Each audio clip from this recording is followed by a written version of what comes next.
Hello, welcome to Learning Crypto and welcome to a new video. If you are new here, then please hit that like button and make sure that you are subscribed. So today we're going to take a look at the general market sentiment, have a look what's going on in terms of BTC, the market dominance, then we'll have a look at a few majors, and then we'll just have a look at some news, see what's currently trending and see what is going on in the crypto space. So this is Bitcoin. We'll start off, as you can see, we've had quite a big drawback from them all-time highs. If we just look at that in terms of a percentage from all-time highs to that 30k region, we did a 53-54% drop, so quite a significant move. We are downtrending now on the daily. I mean, let's just have a look at a weekly.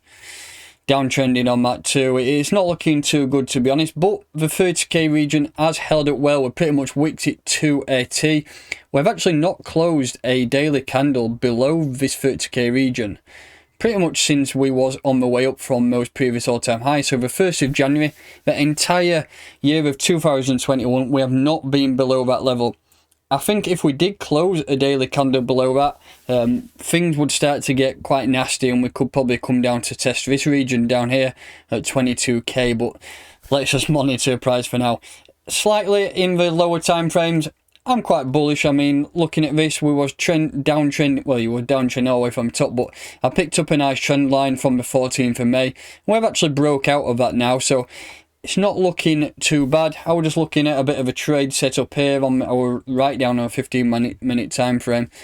I was just looking at this move here. So from the bottom of that move to the top, we're looking at a potential drop to at 50% or the 61% retracement level, which is at 3,800 or 38,600. I just marked this red line here. If you just zoom in a little bit more, we wicked up to this area and rejected, pop back up, and we're using that area support at a minute at 38755.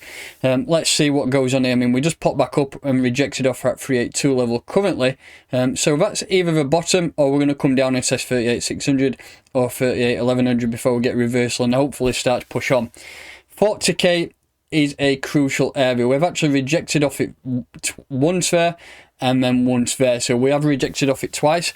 I think if we do come up and reject it off again, unfortunately we might come back down and test this trend line down at this 32k region. But if we do pop through it, we have some nice areas of resistance at, let's have a look at my daily. I've marked it up previously.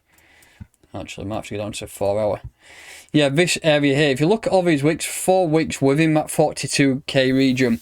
I think if we did push up and close a daily candle above that, I think then would start to push on and try and target 45k around this area. So lower time frames, a little bit of sign of a relief rally and a little bit of bullishness. I mean, on the 4 hour time frame, we've had a few bull signals across BTC and altcoins. So let's just monitor a price for now. Let's see if we react to this 50% or 61% retracement level and see if we can push back up and test that 40k region. 40k is a significant area as we've rejected off it twice. The third rejection will just see us pretty much trending down. Just looking at a BTC dominance, let's have a look on the daily time frame.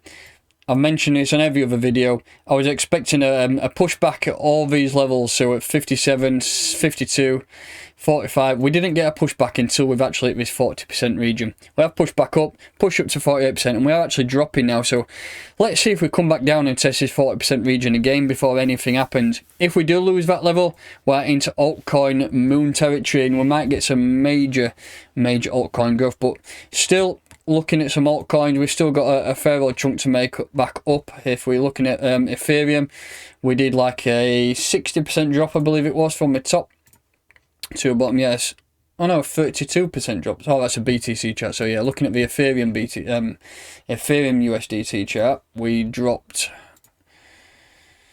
60%, yeah, we did. So in terms of that, we're still quite not out of the woods yet. I think we need to break above 3k for us to continue this lower time frame uptrend, and fingers crossed we can start to push back up and create some new all-time highs over the next few weeks. It's not going to happen overnight. I know we did get a massive drop overnight, which was quite nasty, but fingers crossed we can really start to push on soon.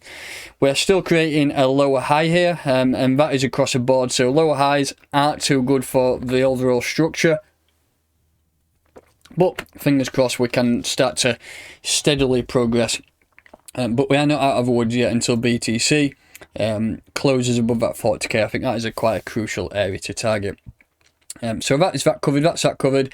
And if we just take a look at Ethereum USDT while we were there, let's just have a zoom in to the 4 hourly time frame and see what's going on. Yeah, so this is the Fibonacci I had on these lower time frame moves. I'm looking for an entry pretty much at 2641 before we do start to push on. I actually tapped 2688, so it's not a million miles off. First key area is breaking through here at around 3k region around this. I think once we do close out of this area, I think things might start to really look good. So overall, the higher time frames looking quite bearish. The lower time frames, we have a slight sign of bullishness. So let's just monitor those prices and see what we can get from that. So let's jump in and have a look at some news and see what's currently trending across the crypto space. Some Polygon news to start off with, and we do know over the course of the last 2 to 3 months, Polygot Matic has been absolutely flying. It's probably been the lead crypto asset in terms of growth. So Polygon debuts SDK for building Ethereum compatible chains. Polygon developers are set to launch tools to enable the creation of Ethereum compatible standalone chains and layer 2 protocols. According to an announcement today, which is Wednesday, the Polygon SDK contains several plugin and play modules with custom-made solutions for parameters like consensus and synchronization.